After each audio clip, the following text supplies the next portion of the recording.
Ano po yung mga requirements? Requirements? Naku, napakaraming requirements. Ang sasabihin mo lang, ako ay OFW. Tapos. Oh. Kasi it's about time na tratuhin natin sila ng VIP-ing totoo. Ang tagal ko na, Sherry, na nung nasa show business ako, siyempre, ang means of traveling namin is either first class or business class. Yan ang gusto kong matikman ng ating mga OFWs. Mas marami pa silang contribution sa ekonomiya natin kaysa sa akin. Ano? Ako nga natikman ko yun eh. So sila ang talagang deserving na matikman yan.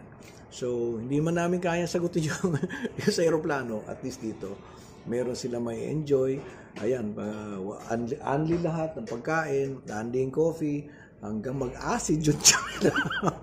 That's the way we want to express our love for our OFWs na nakatalaga sa akin para sila ay alagaan.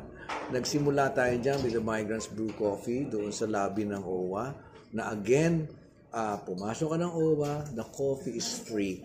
And hindi yun basta-basta na yung bang nabili lang sa kung saan yung kape, hindi.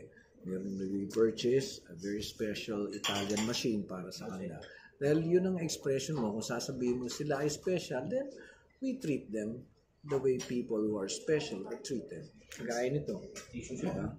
Sir, last na lang, invite po natin yung mga OFW sa mga hindi pa ho nakakaalam na meron na, bukas na pala yung OFW lounge. Sa mga OFWs, ito, sinisimulan pa lang natin Terminal 1 muna tayo.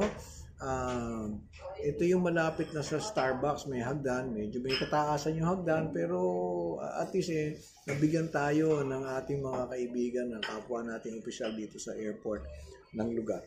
So, pumunta kayo rito, enjoy the lounge, this is yours.